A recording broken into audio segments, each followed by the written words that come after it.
नमस्कार, आप देख रहे हैं जी बिहार झारखंड और मैं हूं आपके साथ राजेश कुमार। गोपालगंज में 264 करोड़ की लागत से बना 70 घाट महासेतु का अप्रोच रोड धंस गया है। गंडक नदी के दबाव को अप्रोच रोड झेल नहीं पाया और पूरी तरीके से धंस गया।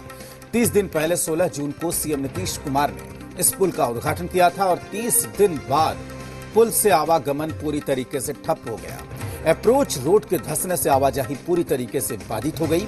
चंपारण, तिरहुत और सारण समेत कई जिलों से संपर्क भी टूट गया। बैकुंठपुर के फैजुल्लाहपुर में यह पुल टूटा है।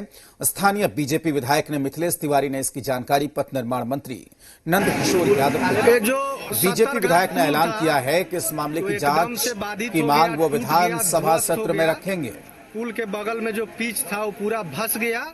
अब ना कोई केसरिया जा सकता है, ना फैजुल्लाहपुर कोई केसरिया। तो आप देख सकते हैं इन तस्वीरों में कि किस तरीके से पुल का अप्रोच पथ वहां पर धंस गया है। आप इन तस्वीरों में देख सकते हैं और बड़ा हादसा भी वहां पर हो सकता था अगर भारी वाहन इस समय वहां पर गुजर रहा होता। आप इन तस्वीरों को देख सकते हैं कि अप्रोच पथ किस तरीके से वहां पर धंस गया है। तो ये बारिश की वजह से तबाही का मंजर, बाढ़ की वजह से तबाही का मंजर भी दिखने लगा है। इन तस्वीरों में आप देख सकते हैं बारिश की वजह से वहां पर पुल का अप्रोच पथ किस तरीके से धंस गया है। हालांकि बीजेपी विधायक ने कहा है कि वो विधानसभा सत्र में इस पूरे मामले को उठाएंगे। 70 घाट पुल था तो एकदम से बाधित हो गया, टूट गया, ध्वस्त हो गया।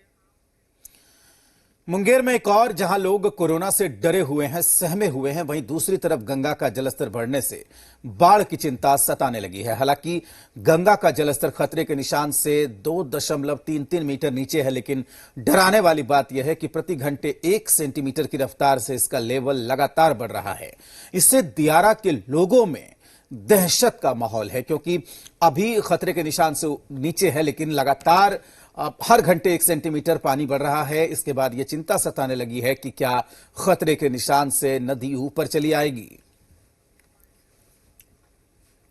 गंगा का रफ्तार बहुत तेज से बढ़ रहा है। गंगा का पानी आने वाला दिन में, अभी कोरोना है, 10 दिन में गंगा माता का दर्शन हो जाएगा साक्षात।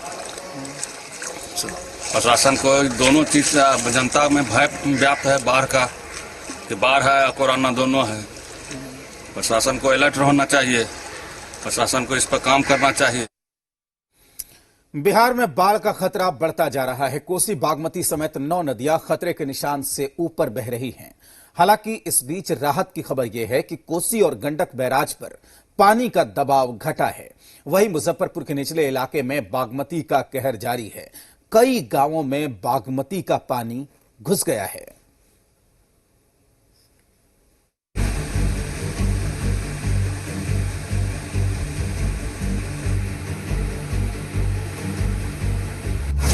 बिहार की 9 नदियां खतरे के निशान के पार।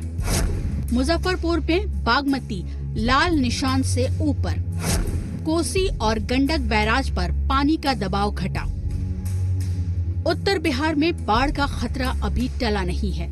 कोसी और बागमती समेत 9 नदियां खतरे के निशान से ऊपर बह रही हैं। नेपाल में हो रही बारिश की वजह से नदियां उफान पर हैं।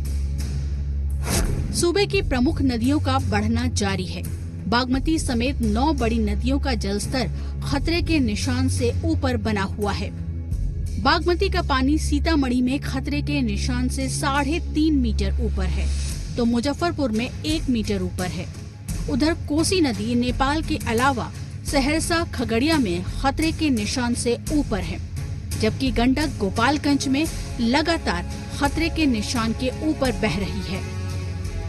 कमला बलान मधुबनी में, अधवारा सीतामढ़ी में, खिरोई दरभंगा में, घाघरा सिवान में, महानंदा किशनगंज पूर्णिया और कटिहार में, परमान नदी अररिया में लगातार लाल निशान से ऊपर बह रही हैं। हालांकि कोसी और गंडक बैराज पर पानी की मात्रा में तो कमी आई है, लेकिन उसके ऊपर दबाव अभी बना हुआ है। कोसी और गंडक बैराज पर पानी का दबाव घटा है। हालांकि इस बीच जल संसाधन मंत्री अपने विभाग के कामों की जानकारी सोशल मीडिया के जरिए दे रहे हैं कि कैसे बाढ़ के खतरे में काम किया जा रहा है। और हम लोग को इतना बड़ा चैलेंज था डिपार्टमेंट के लिए, जो कैसे, और न मजदूर न कुछ, कैसे ये काम, रोड रुक सकता है, बिजली का काम रुक सकता है, लेकिन जो फ्लड फाइटिंग का, जो बाढ़ से सुरक्षा के लिए काम करना है, वो काम नहीं रुक सकता था, वो तो टाइम पे पूरा हुआ। उधर मुजफ्फरपुर में बागमती नदी के तेवर भड़के हुए हैं। निचले इलाकों को पानी ने अपनी जद में ले लिया है और जो तटबंध के किनारे या फिर अंदर रहते हैं उनके लिए मुसीबत बढ़ गई है। तो बहुत दिक्कत हो रहा है, बच्चे हैं, सरकार राशन कार्ड हम लोग का एक भी बना हुआ है और कह रहा है सोचना हमेशा भर भर के देते हैं लेकिन नहीं बन पाता है। हमारे गांव के मुखिया को कहते हैं तो वो बोलता है कि यानी बाद में भरो, सो पानी अब घर जाएगा तब भरना, समझे। यानी कई साल 3 साल से हम परेशान हैं लेकिन आज तक हमको राशन पानी नहीं मिले। सारा चीज तो बंद है। अभी देखे, अभी आना था, कटरा काम था, लेकर आए हैं। वो भी दिखते हैं, अकेला आ सकते हैं, बाकी खाली हाथ आ सकते हैं लेकिन सामान लेकर आ नहीं सकते हैं, नहीं जा सकते हैं। ब्यूरो रिपोर्ट, जी मीडिया।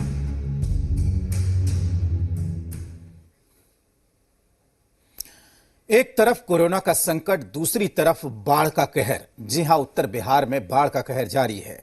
तमाम नदियां उफान पर हैं, खासकर कोसी, महानंदा, बागमती, कमला ने तो कहर बरपा रखा है। किनारा छोड़कर इन नदियों का पानी गांवों में घुस गया है और बड़ी आबादी को प्रभावित कर रहा है।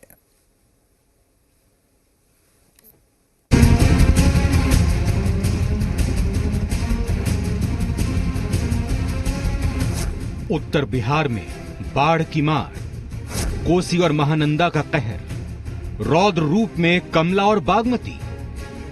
उत्तर बिहार के कई जिलों में बाढ़ का कहर टूटा है। नदियां गांवों को लीलने के लिए आमादा हो गई। किशनगंज के महीन गांव और दौला पंचायत में महानंदा नदी के तांडव से 12 से ज्यादा गांव पानी में डूब गए हैं। बड़ी आबादी प्रभावित हुई है। जान बचाने के लिए लोग ऊंची जगहों पर शरण लिए हुए हैं। महानंदा नदी के किनारे बसे गांव पानी से घिर जाने से दौला पंचायत का पोरलाबारी गांव टापू में तब्दील हो गया है। बेघर हुए लोग दाने दाने के लिए मोहताज हो गए। फारबिसगंज के पश्चिमी भाग में बाढ़ का पानी गांव के साथ हाईवे को भी अपनी जद में ले रहा है। ढोल बज्जा से हरिपुर जाने वाली सड़क पर बना पुल टूट गया है। मरता है सब, नाव नहीं है, कैसे आदमी जाएगा आएगा। कितना मवेशी मर गया है, कितना बकरी उकरी मर गया है। बस्ती है, सब बस्ती में पानी घुस रहा है। सब आदमी अभी जगह जो पुल है वही जाने के लिए अभी व्यवस्था सोच रहा है कि कहीं आपको गांव में रास्ता बगल में नहीं रख सकता है। तो वहीं कटिहार में गंगा और कोसी नदी रौद्र रूप में है। गंगा और कोसी नदी में अचानक आए उफान से रामपुर से कुरसेला बस्ती के बीच एनएच किनारे धार में बना निर्माणाधीन कालभर्ट क्षतिग्रस्त हो गया। कालभर्ट पर पानी के दबाव से कटाव जारी है। कटाव का खतरा एनएच पर भी मंडरा रहा है। एनएच का कोई खतरा नहीं है, लेकिन इन्होंने जो कंस्ट्रक्शन किया है बिना एनएच का परमिशन के किया है। तो इस पर कोई कार्रवाई की जाएगी क्या? भविष्य में जरूर उनको नोटिस दिया जाएगा, सीओ द्वारा कार्रवाई की जाएगी। सुपौल में कोसी नदी के जलस्तर में उतार चढ़ाव जारी है। तटबंध के भीतर के सैकड़ों गांवों में कोसी का कहर टूटा है। बड़ी आबादी इससे प्रभावित हुई है। सरकारी आंकड़ों के मुताबिक जिले में 99 नाव काम पर हैं, मगर जिले के किशनपुर, सुपौल, सरायगढ़, भपटियाही, मरौना और निर्मली प्रखंड में कई ऐसे इलाके हैं जहां नाव की व्यवस्था नहीं की गई है। पानी भरना शुरू हुआ है, अभी पानी कमने का नाम नहीं ले रहा, पानी बढ़ता ही जा रहा है। सारा आदमी अपना माल मवेशी लेकर सब परेशान है और कहाँ लेके इस पानी में सरकारी कोई सुविधा नहीं। आप देख ही रहे हैं वो भी खत्म हो गया जी। बाढ़ के पानी से आदमी तंग हुआ है जी, बहुत तंग है जी। घर द्वार को भी नष्ट भ्रष्ट कर रहा है। दरभंगा में बाढ़ का पानी नए इलाकों में फैलता जा रहा है। कुशेश्वर स्थान और घनश्यामपुर प्रखंड के बाद अब बहादुरपुर विधानसभा के महेशपट्टी के आसपास नए इलाकों में बाढ़ का पानी फैल गया है। लगभग 1 दर्जन गांव के 50,000 लोग इससे प्रभावित हुए हैं। इन लोगों का साफ मांग है कि जल्द से जल्द सरकार यहाँ नाव की व्यवस्था करे, जिला प्रशासन यहाँ नाव की व्यवस्था करे, जिससे ग्रामीण को स्वास्थ्य की बात करे और साथ ही साथ अनाज की बात करे। इस कोरोना की महामारी में उनको सुविधाएं उपलब्ध हो सके। मुकेश कुमार, जी मीडिया, दरभंगा। पटना के आर ब्लॉक से दीघा के बीच बन रही सड़क के किनारे बसे लोग जल जमाव की शिकायत कर रहे हैं। एसके पुरी के लोग जल जमाव को लेकर परेशान हैं। स्थानीय लोगों का कहना है कि मोहल्ले से निकलने वाले पानी के लिए जो नाला बनाया गया है उसे अधूरा छोड़ दिया गया, इससे पानी वापस आ रहा है। स्थानीय लोगों की क्या शिकायत है, ये जानने की कोशिश की हमारे संवाददाता शैलेंद्र ने।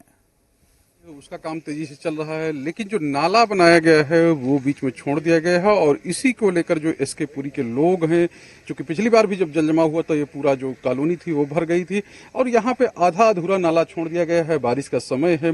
अब लोगों का कहना है कि जो नाला है जो उनके घर को कनेक्ट किया गया है उसको एक तो सही तरीके से अलाइनमेंट नहीं किया गया और बनाया भी गया है तो उसको आधा अधूरा ही छोड़ दिया गया है। कुछ लोग हैं हमारे साथ, ये बताइए कि क्या प्रॉब्लम है आप लोगों को? हाँ, प्रॉब्लम है कि बरसात में हम लोग को पानी वाटर लॉगिंग हो जाता है, घर में पानी जो है घुस जाती है, सीवरेज के थ्रू घर में घुस जाती है। हम लोग शिकायत किया, रोज उनसे रिक्वेस्ट करते हैं, फोन रोज करते बन जाएगा। कल हमारे एक बगल के निवासी उन्होंने कहा कि सरकार का काम अपने ढंग से होगा। पहले जो नाला बना हुआ था उस नालों को भी डिमोलिश करके इन्होंने आश्वासन दिया कि हम दूसरा नया नाला आप लोग का सीवरेज बना करके दे देंगे। ग्राउंड पे जो वर्क है वो अधूरा है और यही वजह है कि परेशानी इन लोगों को हो रही है, क्योंकि पिछले साल भी ये लोग एक तरह से कहें कि पानी में डूबे थे और इस बार भी लग रहा है कि जो स्थिति है उसमें इनके घरों में पानी नहीं जाएगी। ऐसा हो नहीं सकता। कैमरामैन सिंधु मनीष के साथ शैलेंद्र, जी मीडिया, पटना। बिहार में कोरोना वायरस जानलेवा होता जा रहा है। बिहार में 24 घंटे के अंदर 14 लोगों की मौत हो गई, जिससे मरने वालों का आंकड़ा 157 तक पहुंच गया। पटना में 24 घंटे के अंदर 5 लोगों की मौत हो गई। राजधानी में मरने वालों की संख्या 23 पहुंच गई। बिहार में रिकवरी रेट में भी जबरदस्त गिरावट दर्ज की गई है। कभी ये 77% तक पहुंच गया था, जो अब सिमट कर 67% तक हो गया है। वहीं बिहार में कोरोना के मामले लगातार बढ़ रहे हैं। आज राज्य में कोरोना के 1320 नए केस सामने आए। इससे संक्रमितों की कुल संख्या 20,173 हो गई। पटना में आज 242 कोरोना केस आए हैं, जिससे राजधानी में कोरोना संक्रमितों की कुल संख्या 2,501 हो गई।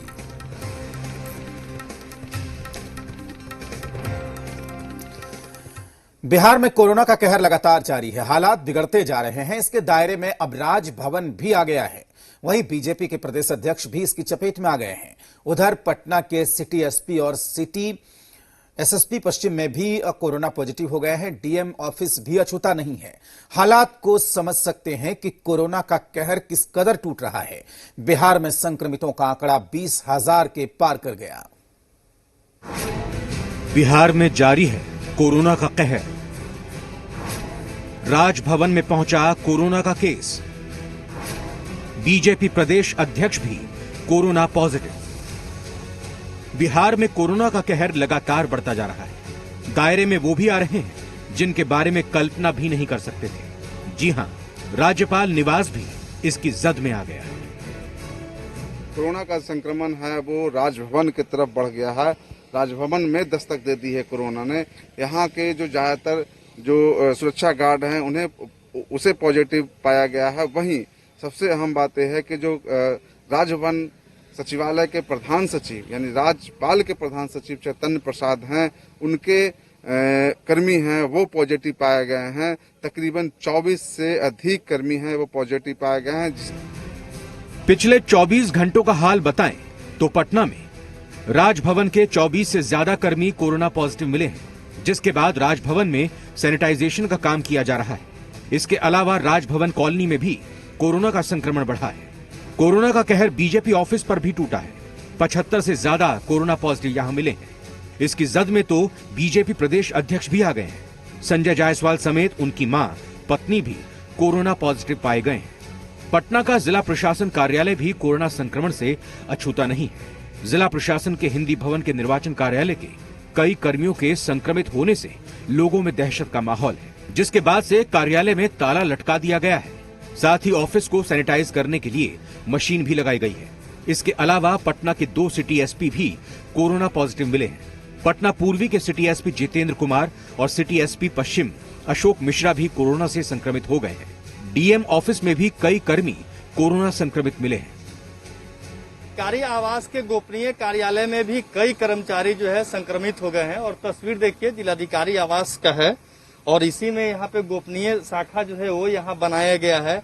चूंकि जानकारी जैसे ही मिली इन लोगों की जांच कराई गई थी और जांच में ये पुष्टि हुई है कि यहाँ पे तकरीबन 20 लगभग लोग जो हैं वो यहाँ संक्रमित हुए हैं। इन हालातों को देखकर आप भी समझ सकते हैं कि कोरोना से बिहार के हालात कितने बिगड़ गए हैं। हालांकि राज्य सरकार दावा कर रही है कि बिगड़ते हालातों को संभालने की कोशिशें लगातार जारी हैं। ब्यूरो रिपोर्ट, जी मीडिया। भागलपुर में मेडिकल दुकान के सामने जिस शख्स की मौत हो गई थी उसका कोरोना रिपोर्ट पॉजिटिव आया है। इसकी जानकारी नोडल पदाधिकारी ने दी है। बताया जा रहा है कि जिस शख्स की मौत हुई वो पिछले 5 दिनों से खांसी, सर्दी, बुखार से पीड़ित था। साथ ही वो दमा का मरीज भी था और वो शख्स दवा खरीदने के लिए मेडिकल की दुकान पर आया था, लेकिन वहां पर उसकी मौत हो गई। 5 घंटे तक शव वहीं पड़ा रहा, किसी ने उसे छूने की कोशिश नहीं की। बाद में भागलपुर के डिप्टी मेयर राजेश ने अपनी पहल पर शव को उठवाया। एम्बुलेंस मंगाकर शव को मायागंज अस्पताल भेजा गया। अपने स्तर से भी बहुत और कॉल और मैसेज करने का काम किया। जब कहीं से कोई बात नहीं बनी तो निजी स्तर से हम लोगों ने, मैं अपने निजी स्तर से वहां पर जो 2 कर्मचारी हैं उनको भुगतान करके उनको लोगों को पीपी किट उपलब्ध कराकर तब उसके बाद उस बॉडी को उठवाया गया और वहां पर पहुंचाया गया। आज जो स्थिति है भागलपुर में कोरोना के लिए बिल्कुल पूरी तरीके से प्रशासन फेल है। कोरोना के बढ़ते संक्रमण के बीच एक अच्छी खबर एनएमसीएच से आई है। एनएमसीएच के सेंटर ऑफ एक्सीलेंस विभाग में ट्रू नेट और एंटीजन किट से कोरोना की जांच को मंजूरी दी गई है। तो वहीं सेंटर ऑफ एक्सीलेंस के माइक्रोबायोलॉजी विभाग में ट्रू नेट मशीन को इंस्टॉल कर दिया गया है, जिससे एक साथ 4 लोगों के सैंपल की जांच कर 40 मिनट में रिपोर्ट सौंप दी जाएगी। इधर डॉक्टरों का कहना है कि ट्रू नेट की सुविधा मिलने से मरीजों की जांच में तेजी आएगी और लोगों का रिपोर्ट भी जल्दी दिया जा रहा है ताकि संक्रमित मरीजों का इलाज जल्द शुरू किया जा सके।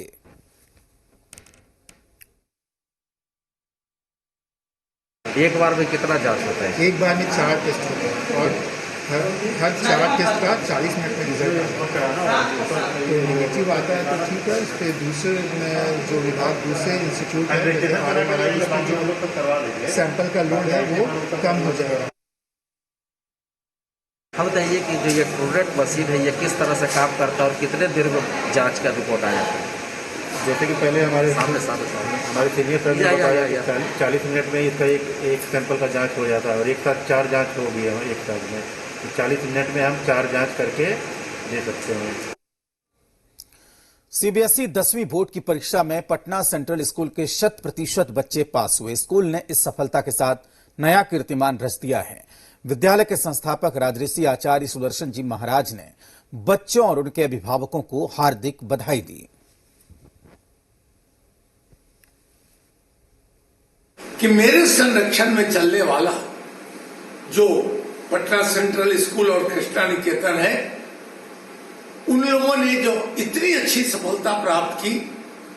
पटना सेंट्रल स्कूल के हर्षराज ने 97.2% अंक प्राप्त करके बड़ा यशस्वी काम किया और कृष्णा निकेतन की आयुषी रानी ने 96.6% अंक प्राप्त करके सबसे ऊपर स्थान बनाया। औरंगाबाद के श्वेताभ ने सीबीएसई 10वीं की परीक्षा में 99.6% अंक लाकर न सिर्फ अपने मां बाप का बल्कि पूरे जिले का नाम रोशन किया। अभियंता पिता ब्रजेश कुमार श्रीवास्तव और शिक्षिका माता भारती श्रीवास्तव के बेटे श्वेताभ ने अपनी इस सफलता का श्रेय अपने मां बाप, शिक्षकों और अपने भाई बहन को दिया है। श्वेताभ आईआईटी कर सिविल सर्विस में जाना चाहते हैं। मैं आगे वाले स्टूडेंट्स को ये बोलना चाहूँगा कि वो ये डिसिप्लिनरी मैटर में पढ़ते रहें शुरू से। क्या बनने की आगे आईआईटी करना है, फिर उसके बाद सिविल सर्विसेज की तैयारी करनी है। अपने बच्चों को हमें यही सिखाया कि लगन और परिश्रम से अनुशासन रख के मेहनत करके पढ़ना चाहिए और उसका रिजल्ट ये होगा कि सभी बच्चे मेरे अच्छे रैंकों से अच्छे नंबरों से क्वालिफाई की। 3 बच्चे मेरे MBBS कर लिए हैं, एक बेटी मेरी IIT की और एक छोटा बेटा जिससे उम्मीद नहीं थी कि 95-96% नंबर लाएगा, लेकिन उन्होंने उससे अच्छा नंबर 99% लाया। कोरोना का इलाज कराने आई युवती से जबरदस्ती की गई है। यह मामला पटना के PMCH का है। रेप का आरोप अस्पताल के गार्ड पर लगा है। आरोपी गार्ड सेना से रिटायर्ड है, उसे गिरफ्तार कर लिया गया है। पटना के सबसे बड़े अस्पताल में हुई इस वारदात ने सबको हैरान कर दिया। कोरोना काल में इस बड़ी वारदात के बाद कई तरह के सवाल उठ रहे हैं। इस घटना को लेकर फिलहाल पुलिस छानबीन में जुटी है, तो वहीं PMCH दुष्कर्म मामले में बिहार राज्य महिला आयोग ने स्वतः संज्ञान लिया है। बिहार राज्य महिला आयोग के अध्यक्ष दिलमणि मिश्रा ने कहा है कि महिला थाना प्रभारी से इस मामले में जानकारी ली है। महिला थाना प्रभारी ने बताया कि पीड़िता का बयान दर्ज कर मामले की जांच हो रही है। महिला पुलिस की अभिरक्षा में पीड़ित को मेडिकल जांच के लिए भेज दिया गया। संभव है गुरुवार को 164 का बयान दर्ज कर लिया जाएगा। ये बहुत दुख की बात है कि इतना महामारी में भी कितना निडर है वो गार्ड कि लड़की के साथ ही गलत किया। वैसा हम तुरंत संज्ञान लिए हैं उसके बारे में। लड़की थी, थाना प्रभारी जो है महिला थाना के, उससे भी हम बात किए हैं कि क्या क्या हुआ, तो बताई कि जो बलात्कार किया था वो अरेस्ट हो गया है और मेडिकल के लिए दे दिए हैं, कल रिपोर्ट। समस्तीपुर में बेखौफ अपराधियों ने कानून व्यवस्था को खुली चुनौती दी है। बाइक सवार अपराधियों ने CSC संचालक से 8,55,000 रुपए लूटे। मामला खानपुर के खतुआहा गांव के पास की है और बताया जा रहा है कि 2 बाइक पर सवार 4 अपराधियों ने पिस्टल के दम पर लूट की वारदात को अंजाम दिया।